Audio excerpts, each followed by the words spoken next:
Sir ఇప్పుడు మీకు తెలిసే ఉంటది అల్లు శ్రీజకు హస్బెండ్ మాజీ హస్బెండ్ చనిపోయారు ఈ రోజు. అదొక సెన్సేషన్ అప్పుడు వీళ్ళిద్దరి పెళ్లి శిరీష్ భరద్వాజ్ అండ్ శ్రీజ పెళ్లిలు అప్పుడు ఒక సెన్సేషన్. మీరేమంటారు సార్ ఈ పెళ్లి గురించి? అని చనిపోయిన వ్యక్తికి ఫస్ట్ వాళ్ళ ఫ్యామిలీకి మనం కాండోలెన్సెస్. అతను very young man. So now he died అంటే ఎవరు చచ్చిపోయినా కూడా our condolences and our sympathies to that mister Shirish Bharadwaj. So ఫైనల్గా అతను అప్పుడు ఒక వివాదం జరిగింది. యాక్చువల్గా షీ ఫెల్ ఇన్ లవ్, పెళ్లి చేద్దాం అనుకుని మొత్తం అంతా చేసిన తర్వాత ఈ పవన్ కళ్యాణ్ మీద ఉన్న కోపంతో డెక్కన్ క్రానికల్లో ఒక జర్నలిస్ట్ బయట పెట్టాడు. ఆ అబ్బాయికి ఆల్రెడీ మ్యారేజ్ అయిపోయిందని. ఆ కాంట్రవర్సీ బయట పెట్టడంతో అప్పుడు మంచి కొంచెం ఎమోషనల్ క్యారెక్టర్ కదా అప్పటికి ఇంకాను ఎవరో మన పవన్ కళ్యాణ్. సో అతను ఏదో అతను మ్యాన్ హ్యాండిల్ చేయకపోతే ఎవరో ఆపారు, ఇవన్నీ బయటకు వచ్చినాయి. యాక్చువల్గా ఇది పెట్టింది ఫిట్టింగ్ పెట్టింది డెక్కన్ క్రానికల్ వాళ్ళే, మీడియా పెట్టింది. చిరంజీవి ఫ్యామిలీకి ఎగ్నెస్ట్గా చెప్తే వాళ్ళకి ఎవరికాడే బజ్ రావాలి. అదొక బాబోల్ పత్రిక అది యాక్చువల్గాను, డైలీ బ్యాడ్ ఇంగ్లీష్ ఉంటుంది అందులోను. But still Deccan Chronicle is the లోకల్గా ఉండే ఒక ఇంగ్లీష్ న్యూస్ పేపర్.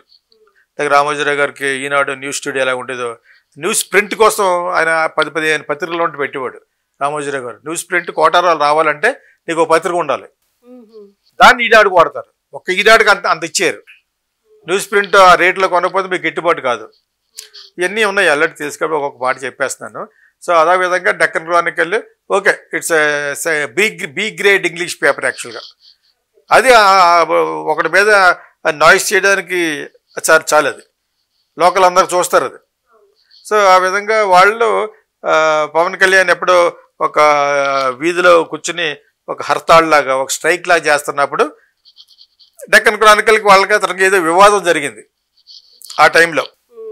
ఓకే, అది మనసులో పెట్టుకుని ఇతని మీద ఇన్వెస్టిగేట్ చేసి శిరీష్ భరద్వాజ్ మీద ఇతని యొక్క లూప్ఫుల్ బయట పెట్టారు. ఇతను సామాన్యుడు కాదు, ఆల్రెడీ పెళ్ళి అయింది. ఆ అమ్మాయి ఫోటోలు కూడా వాళ్ళకి అందజేశారు ఎవరికి, చిరంజీవి ఫ్యామిలీకి. సో అది మరి డెఫినెట్గా మరి ఓన్ బ్రదర్ డాటర్ అంటే మరి బాబాయ్ కదా. సో ఈ టైంలో ఒక హెల్ప్ చేయడానికి వెళ్ళి ఇతను మ్యాన్ హ్యాండిల్ చేయడానికి ట్రై చేశాడు కూడా. అప్పుడు వాళ్ళు ఆపినట్టున్నారు. సో దాని తర్వాత ఇతను బయటికి గంటేశారు, అంతా అయిపోయింది. ఈ అమ్మాయికి మళ్ళీ ఇంకొక అమ్మాయితోటి లవ్లో పడింది, ఆ అమ్మాయి చేసుకుంది. కాకపోతే already they are living together.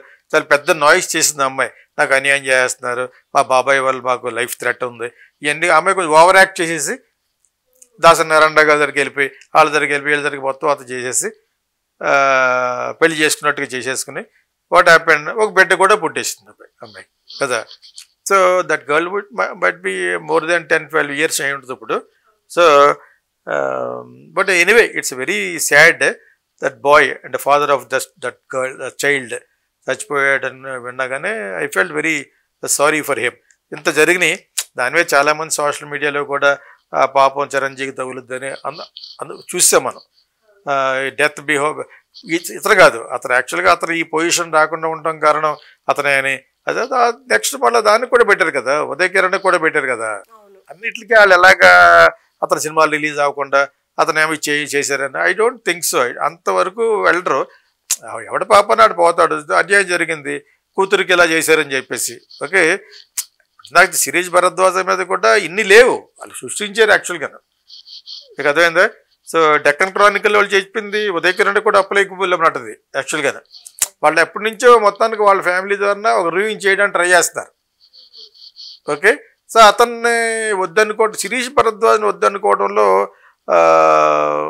వాళ్ళు పర్సనల్గా అంత ఫీల్ అవ్వను. Because is to be very handsome, బ్రాహ్మణ అబ్బాయి అనుకుంటా అతను కూడాను.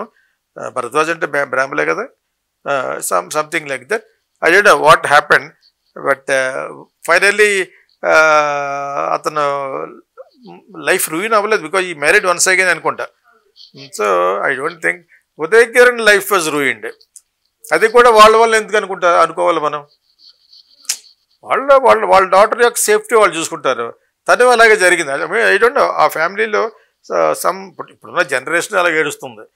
చిరంజీవి గారు పెద్ద అమ్మాయి కూడా she intelligent also then all these people, బాగా మాట్లాడుతుంది ఎక్కడన్నా. సో తనకు కూడా అలాగయింది, ఉదయ్ కిరణ్ తోటి పడి ఇలాగ అయింది కదా. సో ఇవన్నీ జనరల్గా మీడియా అండ్ ఆల్సో పబ్లిక్ ఏదో విధంగా కొంచెం రెప్యూటెడ్ ఇమేజ్ ఉన్న ఫ్యామిలీని గురించి మాట్లాడితే మనకు కూడా పేరు వస్తుంది అనుకుంటూ ఉంటారు. సో ఆ విధంగా anyway it's very sorry and sad. Once again our condolences to Shirish Bharadwaj family. Okay sir, Bhakta Kannappa బాగా ట్రోల్ అవుతుంది ఆ టీజర్ బయటకు వచ్చినప్పటి నుంచి వెళ్ళి. కానీ ఇందులో ప్రభాస్ కళ్ళు మాత్రమే కనిపించాయి, అంటే శివుడి క్యారెక్టర్ పోషిస్తున్నారని విన్నాము. అండ్ ప్రభాస్ ఫ్యాన్స్ ఏమంటారంటే ప్రభాస్ పరువు తీయకండి అని చెప్పేసి ఒక స్టేట్మెంట్ పాస్ చేశారు. దీని గురించి మీరేమంటారు?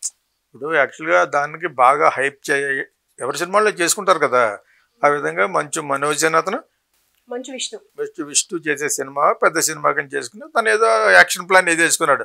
ఆ ఆర్టిస్ట్ పెద్ద పెద్ద స్టార్లు కూడా ఇన్వాల్వ్ అవుతున్నట్టు అంచెలంచెలుగా చెప్పుకుంటూ వచ్చి ఈ released small trailer sort of thing ఒక ప్రమోషన్ పెట్టి రిలీజ్ అయిన దాంట్లో ఏదో ఒక్క షార్ట్ ప్రభాస్ ఉంది, అది ఒకటే బాగుంది. మిగతాది వచ్చి శివ అని అరిచేది ఇంకా బాగా ఆరాలి అని చెప్పి ఎళ్ళే ఎవరో నెటిజన్స్ తరపున ఈ తమ్లైన్లు పెట్టి యూట్యూబ్ చేసిన వాళ్ళందరూ నోరు పోయండి. ఎందుకంటే ఒక సినిమా చేస్తారు, సినిమా వచ్చే ముందే మీరు ఎందుకు కిల్ చేస్తారు మీరు దాన్ని? ఇప్పుడు మంచి ప్రాజెక్ట్ చేస్తారు, భక్త కన్నప్ప గుడ్ స్టోరీ, అతను ఏ సినిమాలో ఇన్స్పైర్ అయ్యింది అవి కూడా చెప్తున్నాడు. ఎవడ బుద్ధి లేదు అయ్యేటాడికి, ఏదో సినిమాలో ఇన్స్పైర్ అవ్వాలి. అయిన తర్వాత కొంచెం మ్యాగ్నానిమస్గా కొంచెం పెద్దగా చేయాలని అనుకుంటారు. దానికి చాలా హైప్ చేసిన దాన్ని మన ఎవరో సన్ ఆఫ్ ఇండియాలో అన్ని అబద్ధాలు చెప్పారు వాళ్ళు. ఒక సాంగ్కి 1,80,00,000 అయితే 10 లక్షలు కూడా ఏముంటుంది దానికి. ఆ విధంగా సరే మోహన్ బాబు లాంటి చెప్తే ఫూల్ అయిపోయాడు, రోజు కూడా ఆడలేదు. అది the flop of the decade, అది బిగ్గెస్ట్ ఫ్లాప్. సో దాంతో కంపేర్ చేస్తారు ఈ సినిమాని. ఆ విధంగా థర్డ్ రేటెడ్ గ్రాఫిక్స్ చేశారు దీనికి కూడాను. అని ప్రభాస్ ఫ్యాన్స్ అన్నట్టుగా 2-3 వీడియోలు రిలీజ్ చేశారు. వాళ్ళు ఎవరితో అన్నారో ఇంకా తెలియదు, కామెంట్లో అని ఉంటారు మా బాస్ పరువు తీయొద్దని చెప్పి. బికాజ్ ప్రభాస్ ఇదే all over the world solubility ఉన్న ఆర్టిస్ట్ కాబట్టి మరి అతనికి ఎంత ఇచ్చారో వాట్ ఎవర్ ఇట్ ఇస్ వీళ్ళు చెప్పడం 200 కోట్లు అయింది ఈ సినిమా కదా అన్నారట. ఇవన్నీ కూడా నేలపాలు చేసేస్తారు ఆల్రెడీ. మరి అది నిజంగా చాలా జెన్యున్గా బాగుంటే తప్పితే దట్ మైట్ గెట్ ఎఫెక్ట్ చేయకూడదు సినిమాని. సోషల్ మీడియాలో ఎవరు ఆపలేము మనం, నేను చేయకూడదు అన్నా కూడా ఎవరు ఆపలేము. వాళ్ళు కూడా ఓవర్ ఎగ్జాజరేటెడ్గా చెప్పకుండా it's a very good film అన్నట్టు చెప్తూ ప్రభాస్ పోస్టర్ కూడా అక్కడక్కడ బాగా చూపిస్తూ అని చెప్తే ఒకటి తప్పితే వీళ్ళు ఫాల్స్గా చెప్తున్నట్టుగా సన్ ఆఫ్ ఇండియాలో తేలిపోయారు. అది చిన్న సినిమాకి ఏదో ఎవడో కాన్సెప్ట్ పట్టుకెళ్ళి తీశారు, దాంట్లో అబద్ధం ఆడేస్తే ఒప్పేసుకుంటారా? 5 లక్షలు 10 లక్షలు ఖర్చు పెట్టి 1,80,00,000 ఖర్చు పెట్టారంటే ఎవడో కుర్రోళ్ళు అందరికీ తెలుసు. ఇప్పుడు యంగ్స్టర్స్కి చాలామంది సీజీ వర్క్ గురించి అంతా తెలుసు. ఓకే, 3D యానిమేషన్ చేసే వాళ్ళు అందరికీ తెలుసు, వాళ్ళు ఆల్రెడీ చెప్పేస్తారు. సో ఇప్పుడు ఈ నిజంగా పెద్ద సినిమా కదా, దీనికి దాంతో కంపేర్ చేయడం వల్ల ఈ సినిమాకి దెబ్బ వస్తుంది. ఇప్పుడు అలా చేయకూడదు, బికాజ్ ఇది ఒకవేళ జెన్యున్గానే చేశారు కాబట్టి ప్రభాస్ లాంటి డేట్ ఇచ్చారు. నిజంగా ప్రభాస్కి ఫుల్ రెమ్యూనరేషన్ ఇస్తే ఈ సినిమా సరిపోదు. ఏదో రిక్వెస్ట్ చేసి ఉంటారు, ఏదో 4-5 రోజులు ఇయ్యని. శివుడు కదా, శివుడి పాత్రే ఉండదు అందులో, కన్నప్ప పాత్ర పెద్దది.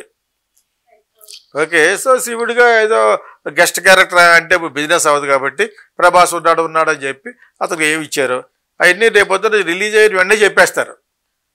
ఓకే, ప్రభాస్ ఫ్యాన్స్ కాకపోయినా కూడా ప్రజలు కూడా సినిమా చూసేవాళ్ళు కూడా అతను ఏమి లేదురా అని అనుకోండి, అప్పుడు బ్యాడ్ వస్తుంది. అంచేత కొంత మీరు కమిట్ అవ్వాలి ముందుగానే.